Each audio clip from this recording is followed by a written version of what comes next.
kalau ke atas.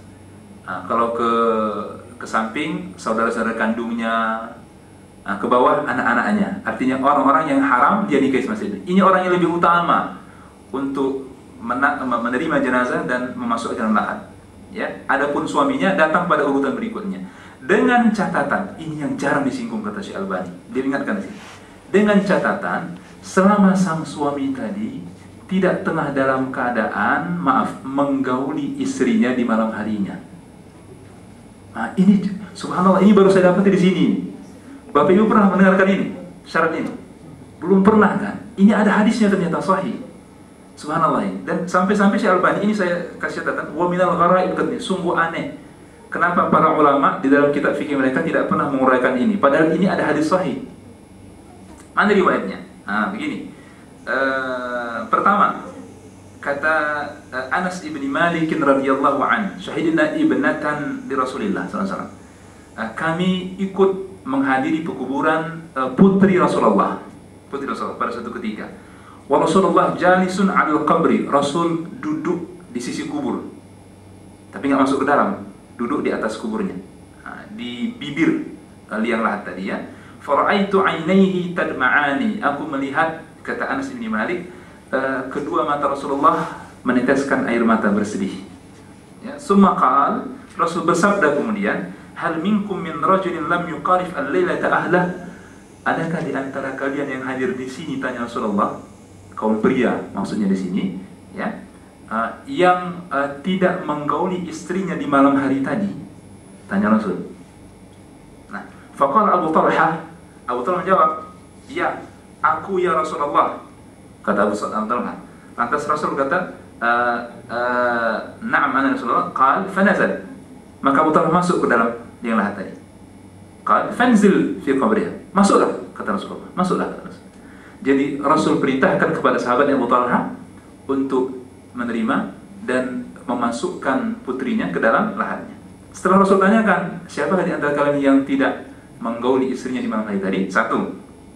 Ini salah satu riwayat. Riwayat berikutnya juga hadis sahih, disebutkan bahwa salah seorang di antara dua putri Rasul yang dinikahi oleh Utsman. Utsman kan digelar sebagai Dzun Nurain, artinya orang yang memiliki dua cahaya. Kenapa? Karena Utsman menikah dengan dua putri Rasulullah. Setelah kalau bahasa kita itu ganti tikar ya, wafat nggak bersamaan. Jadi setelah wafat yang satu, kemudian disusul dengan adiknya, enggak bersamaan seperti yang dilakukan oleh siapa itu, dukun HS. Nah, itu enggak seperti itu. Makanya Utsman digelar dengan Dzun Nurain, artinya orang yang memiliki dua cahaya, karena menikah dengan dua putri Rasulullah, Ummu Kalsum dan Ruqayyah. Nah, berbeda pendapat para ulama, tapi yang jelas bahwa pada satu ketika ada salah satu di antara putri Rasul yang dinikahi oleh Utsman ini yang meninggal. Dalam pendapat yang kuat, Ummu Kalsum yang meninggal, bukan Ruqayyah. Pendapat yang kuat ini ya. Jadi meninggal. Lantas Rasul bersabda dalam prosesi penguburan putrinya tadi, Utsman ada di situ. Utsman sebagai sahabat Rasul sekaligus istri, suami, menantu Rasulullah, suami bagi putri Rasul yang meninggal tadi, ada di situ menghadiri penguburan tadi. Kata Rasulullah, la yadkhulul qabra rajulun qarafa al-lailata ahla. Jangan masuk ke dalam kubur, kata Rasulullah, seseorang yang sudah menggauli istrinya di malam tadi. Kata Rasulullah, falamir Utsman enggak ikut masuk. Utsman ikut masuk al-qabra. Dua-duanya hadis sahih. Nah, penjelasan penting berdasarkan kedua riwayat tadi apa?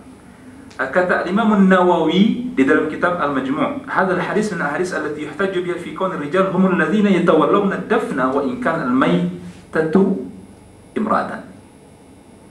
Bahwa laki-laki lah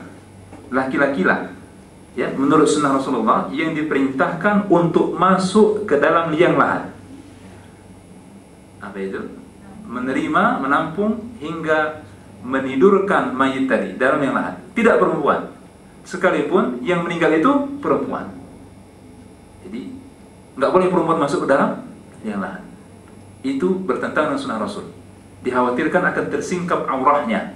Itu di antara ilahnya. Maka tidak ada dalam sunnah Rasul perempuan masuk ikut menampung jenazah saja, itu ayahnya, sekalian ibu kandungnya ke dalam liang lahat. Baik, itu yang pertama. Seperti yang diuraikan oleh Imam Nawawi dalam kitab Al-Majmu'. Qal berikutnya, wa ma'lumun anna Abu Talhah radhiyallahu anhu ajnabiyyun an banatin Nabi. Dan jelas Abu Talhah itu sahabat Rasul tadi adalah orang ajnabi. Apa artinya? Bukan muhrim bagi putri Rasul kan? Bukan muhrimnya itu. Tapi Rasul mempersilahkannya untuk masuk ke dalam liang lahat menerima jenazahnya. Sekalipun ada Utsman di situ. Selaku suami yang sah, ada Utsman di situ menghadirinya. Walakinnahu kana min salihil hadirin. Tapi Abu Talhah itu adalah di antara sahabat Rasul yang saleh, yang hadir dalam pekuburan putrinya tadi. Walam yakun hunaka rajulun muhramun. Tidak ada pria lain yang mahram kecuali Nabi, enggak ada pria lain kecuali yang ada mahramnya ketika dikuburkan putri Rasul kecuali Nabi saja.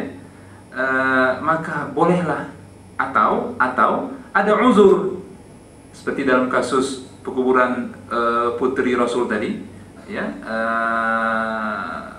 Rasul perintahkan Abu Talhah untuk masuk ya ke dalam, atau ada mahramnya cuma dalam keadaan uzur, artinya tidak mungkin baginya untuk masuk ke dalam liang lahat, nggak apa-apa, diwakilkan kepada pria yang bukan mahramnya, pria yang tidak ada hubungan kerabat, dengan catatan orang salih dan tidak menggauli istrinya di malam harinya. Wa ma'lum annaha kanat ukhtuha, sekalipun dalam prosesi penguburan tadi ada hadir saudari-saudari perempuan daripada putri Rasul tadi, termasuklah ada Fatimah di situ hadir, tapi mereka nggak masuk dalam kubur. Ini menunjukkan bahwa Rasulullah melarang kaum wanita untuk masuk ke dalam liang lahat. Nah, itulah pelajaran penting yang dapat saya sampaikan kali ini. Jadi kalau boleh saya simpulkan yang terakhir, dan ini poin penting yang banyak diabaikan kata rahimahullah Syekh Albani dalam kitabnya ini, bahwa orang yang paling utama menerima dan membaringkan jenazah ke dalam liang lahatnya itu adalah kerabatnya, dalam arti orang-orang yang haram dia nikahi semasa hidupnya, kerabatnya ya.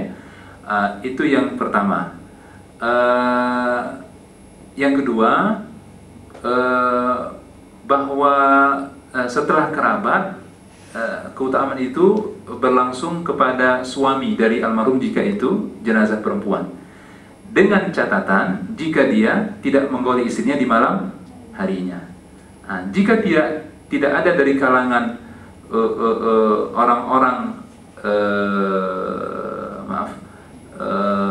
jika suaminya tidak memungkinkan kondisinya untuk masuk ke dalam liang lahat, maka boleh diwakilkan kepada orang-orang salih, ya, sekalipun tidak ada hubungan kerabat dengan mayit wanita tadi, selama dia tidak menggauli istrinya di malam harinya. Adapun kerabat boleh masuk ke dalam sekalipun menggauli istrinya. Contoh misalnya,